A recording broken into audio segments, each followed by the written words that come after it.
Red 2 standing by, all 4 lit, and in the green, welcome back to Legend of Zelda the Minish Cap. We defeated the Choo Choo in the Deepwood Shrine and earned ourselves the first element. We don't get any fancy text for it. We got a new heart container and a heart container from beating the boss, and we also have 20 mysterious shells. The Gust Jar is our brand new item. A very handy utility piece of equipment. So let's head into this house here. Green clothes and a mystical hat? Sir, would you by chance be Tom, the one who found the earth element? Word travels fast. Surely you are. I have heard so many tales about you. I know, I spread a few myself. I am Bellari, researcher of antiquities. I am also, well, a bit of an inventor. You know, you won't be able to get back to town due to all the debris. Here, I have something that might come in handy. We have bombs. And we have bombs in it.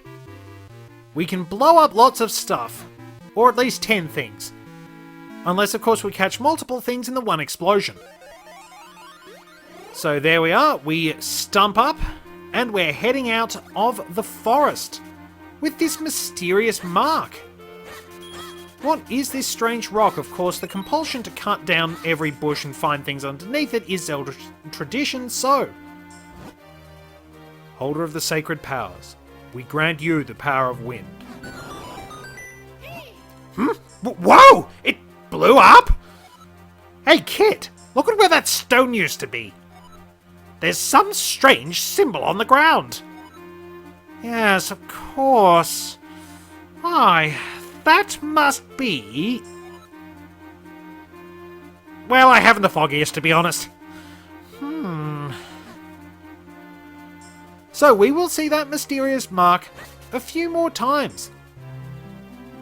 These we will need to access later on once we have the flippers, because we can't cross that little pond otherwise. Cut down a few more things, and we have a bomb pickup. So 10 is our maximum for now, but we can buy bigger bomb bags or acquire them in Kinstone Fusions. There we are, put the bomb down. Now,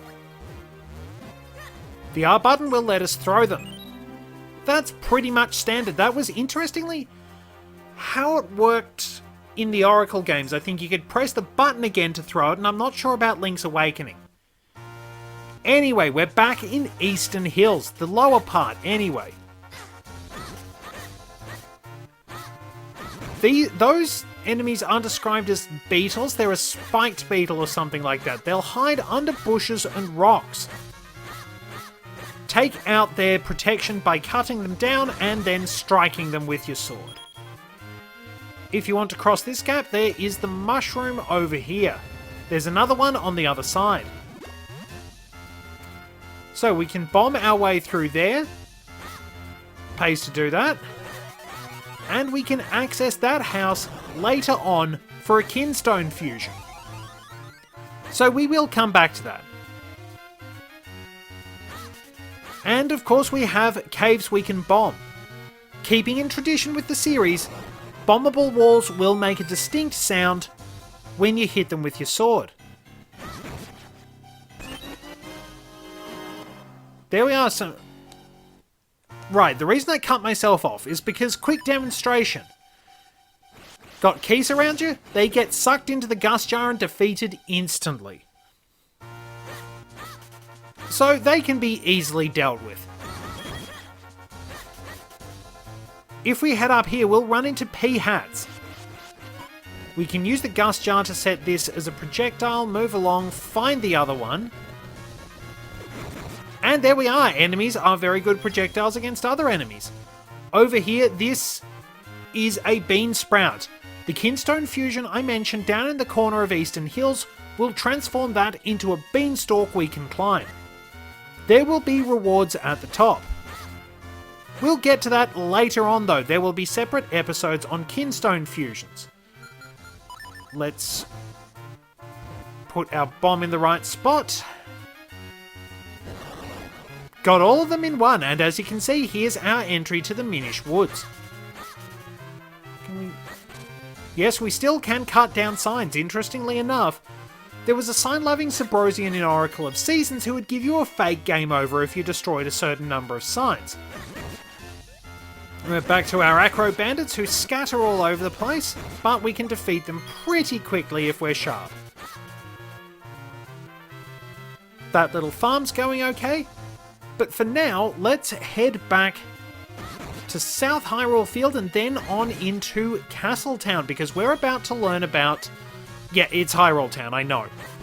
We're about to learn one of the game's main mechanics. So, we see our cat hanging around there. And a procession of a man being followed by kids. Insert your own Michael Jackson joke, even if that is a cheap shot. Come on, come on! See how many Kinstone pieces you can collect! You never know what fusing Kinstones will do, but it's sure to be good. Come on up and get your free Kinstone bag for holding your Kinstone pieces. Don't miss out on this incredible once-in-a-lifetime opportunity. Yes, you're here for your free Kinstone bag, aren't you? That's right. Maybe you didn't hear me, but they're free for all kids right now. Nice to know that we're being treated as a kid despite our errand. Then again, the fact we are a kid plays into our hands. And there is our Kinstone bag. So we don't have any Kinstones yet. Fitting 2 Kinstone pieces together is called Kinstone Fusion. If you get 2 pieces to fit perfectly, great happiness will come your way. I'll put a Kinstone piece in your Kinstone bag so you can give it a try. Anyone who's ready and willing to fuse Kinstones will look like I do right now. And by that he actually means the little thought bubble with a particular symbol in it, not walking around in bright blue carrying a hurdy-gurdy. When you see that look in their eyes, that's when you press L. Use the plus pad to choose a Kinstone piece and press A to try fusing it. Did you catch all of that? Then stand in front of me and press L so we can fuse Kinstones. We actually can't go anywhere, I've just realised. If we don't do this, those kids are going to beat us up. And the one on my right is probably going to wind up leaving snot all over us, given it's that one kid from Wind Waker. Yes, that's it. Press L. Then you can see the Kinstone screen. And there we are. So we have a perfect match, obviously. We get our fancy little animation. Now, I'll probably leave the Kinstone Fusions for a bit later on. They'll get their own episode.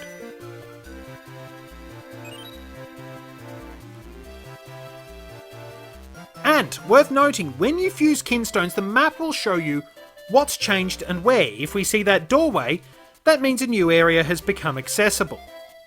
We'll see chests appearing with a scroll symbol on the screen. If rare enemies appear, then a monster egg with eyes staring out of it will appear.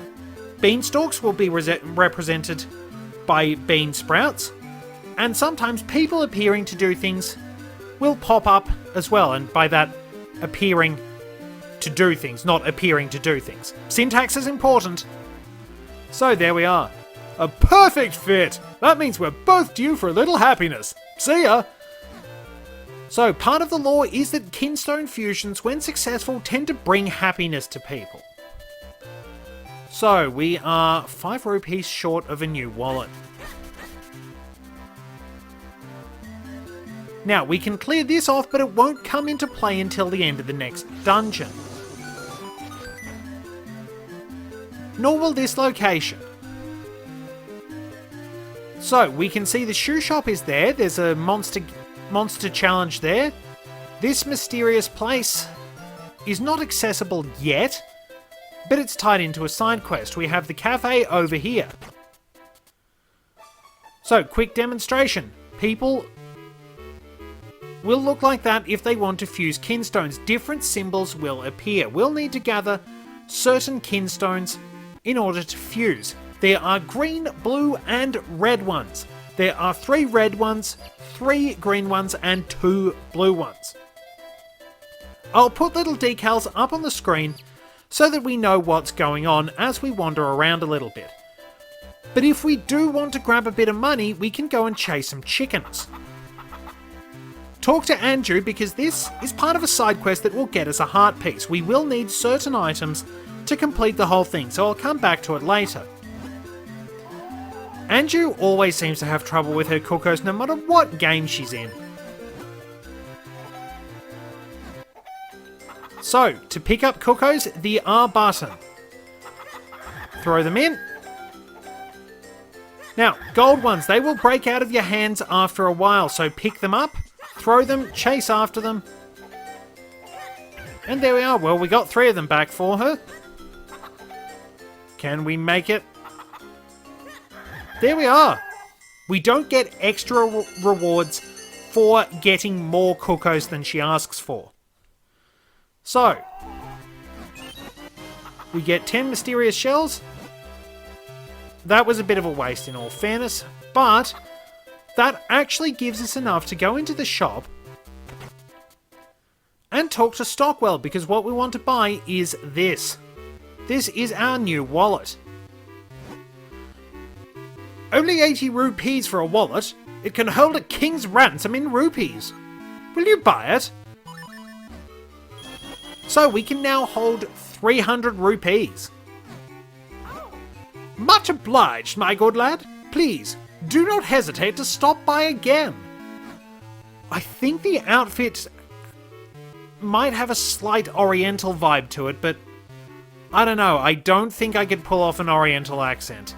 I'd get in a lot of trouble, so I stick with a sort of vaguely British accent.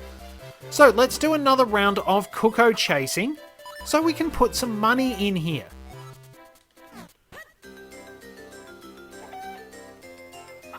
We will, of course, get a pretty good amount of money from doing this. All the practice we get will come in handy.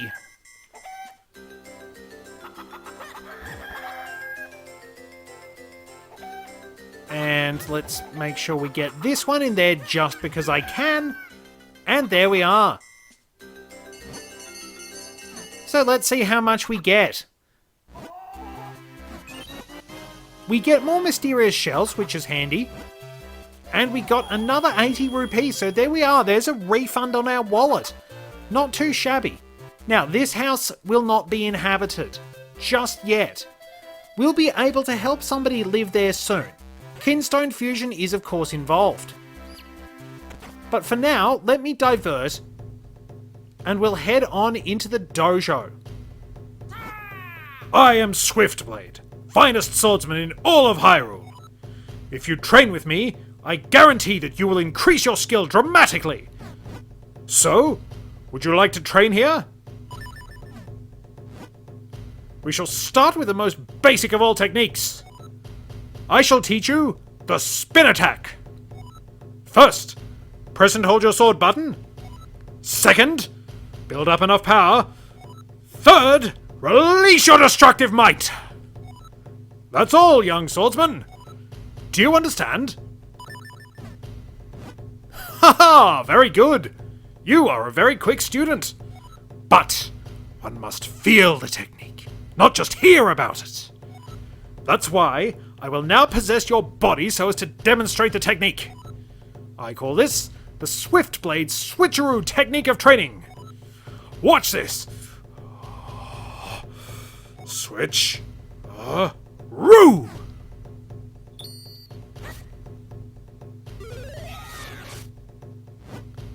Whew! Now, you must try it yourself. Press and hold your sword button, build up enough power, then release your destructive might. That's all there is to it.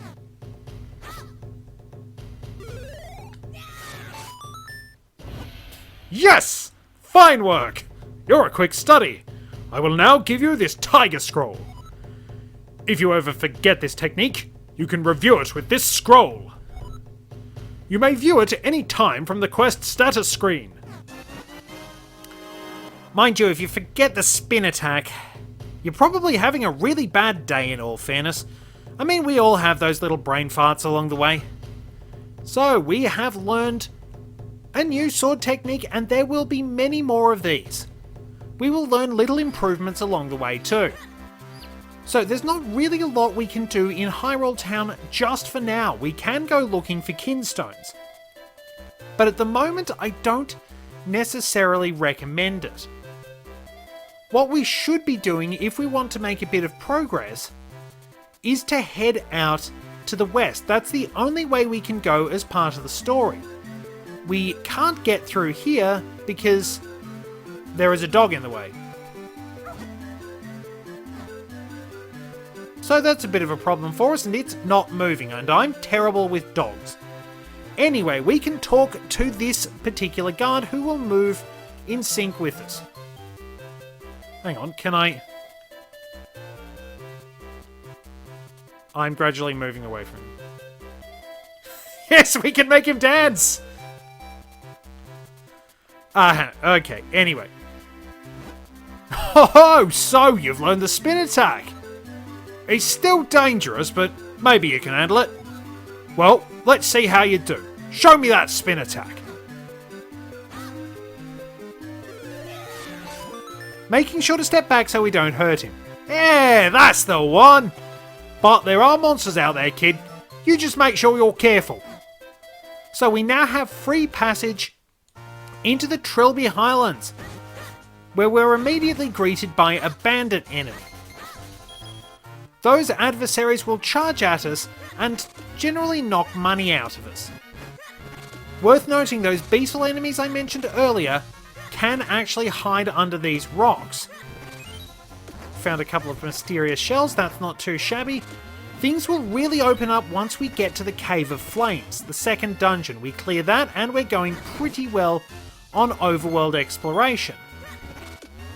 The item we get will actually be fairly useful for certain tasks, but it's not going to do a great deal against enemies, which is a little disappointing. Given what it can do, you'd kind of think it would fare capably, but...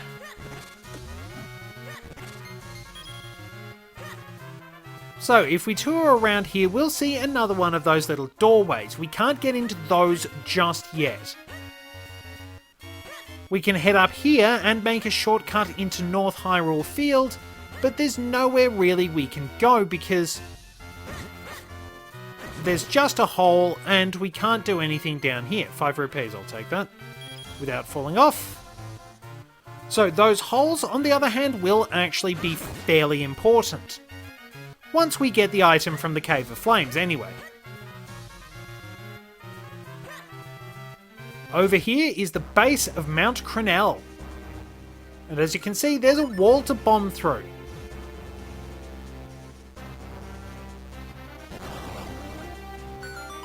Up here, 20 rupees. That's there for a very good reason. This will give us a bit of a view of the area ahead. Just a small preview.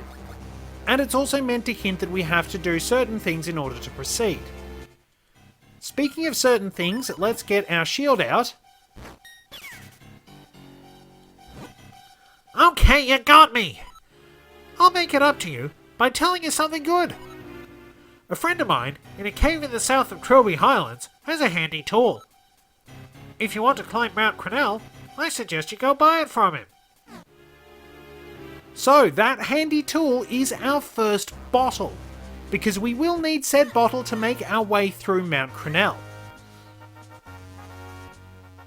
If we go down here, we can't proceed through to the rest of Mt Crenel because we can't do anything with those glowing tiles, but what we can do is bomb this wall.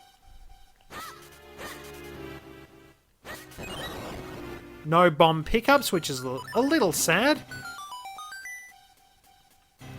And of course there is a Deku Scrub.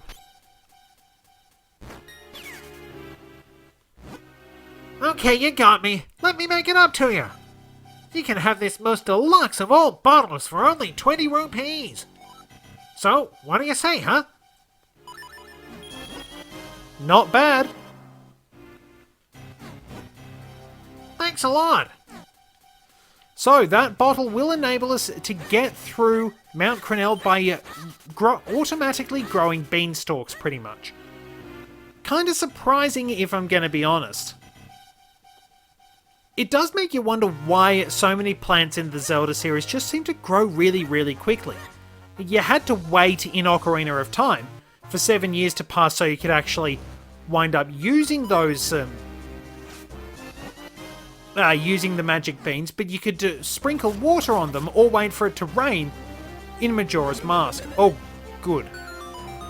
Now, I believe the sound effect, I talked over it, I'm sorry, but the sound effect for when that beanstalk grows is the same one that plays when a beanstalk grows in the original Super Mario Bros.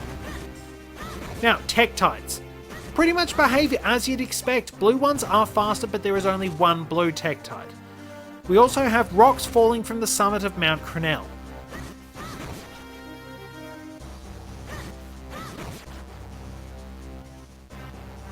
And we'll have a certain area to make our way towards. Note that the Gust Jar does not stun enemies just by firing at them. Tektites are probably not a great example, but it is a pain in the backside. Hold on, let me set the bombs and then... So that will be how you tell you can actually bomb a wall that doesn't have anything on it. So, red choo-choos have a tendency to pop down into their invulnerable state a little more frequently than the green ones. They're perhaps a little faster as such. But one good whack with the spin attack, I don't always intend to rhyme, will take care of that. So we'll need to get ourselves some Crenel hot spring water. Let's stand up here. Actually, let's get that. And this is the first time we've wound up doing this on a rock. We get to bounce off some crystals. So, this perfectly normal looking stone was another portal to the Minish world. I suppose I would have remembered that if I'd stopped to think about it.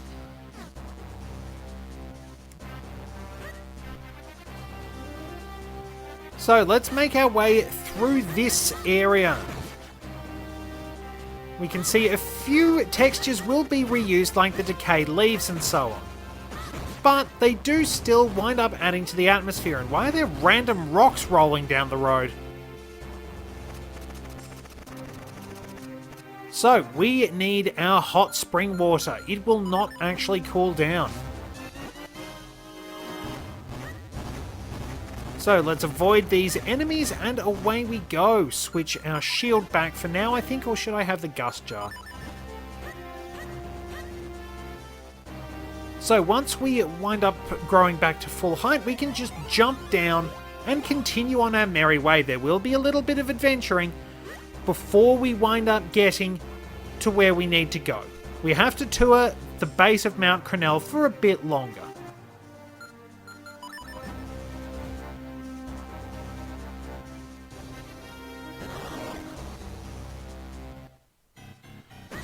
Now I think that is the way we actually need to go. So let's have a look in here. Another business scrub.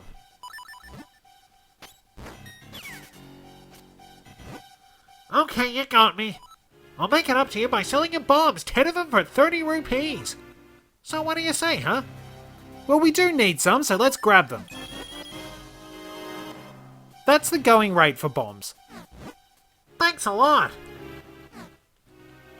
And we will be able to fuse kinstones with that particular Deku Scrub if we actually had any. Now, there are 18 Kinstone Fusions which are random. Once you fuse one of these, this cannot appear with another person. So, you will be able to pick and choose who you fuse with throughout the adventure. The majority of them are set, but those random ones are designed to help ease you into Kinstone fusing.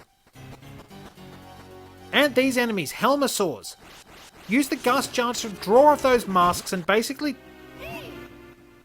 I thought the game had frozen for a minute! Once you've pulled off their iron masks, these guys are no trouble whatsoever. I thought the game had frozen, that wasn't good.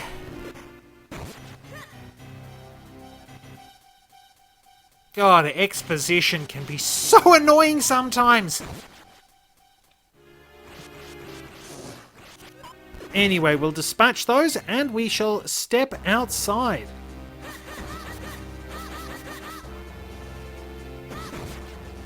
And we'll get more exposition. Ah, of course, how silly of me. Hey, my boy, jump into that vortex over there for me. I think I've got an idea. So, quick demonstration so we don't have to listen to Eslo prattling in the next episode. And we fly around. And over we go, landing safely on the next area. Now, if we defeat the Tektites and work our way up here, we can bomb this open, and this will be a good spot to leave things off.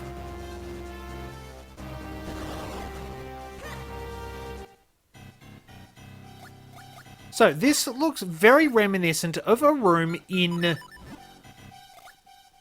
It's in Angler's Tunnel in Link's Awakening. So we'll need to bomb all these. We can very quickly set 1, 2, 3. And we get a Kinstone piece. And some money. And a heart piece. So that's a very nice little treasure trove. We'll step outside. And we'll take a little breather for now. Thank you very much for joining me. Until next time, this is Red 2, returning to base.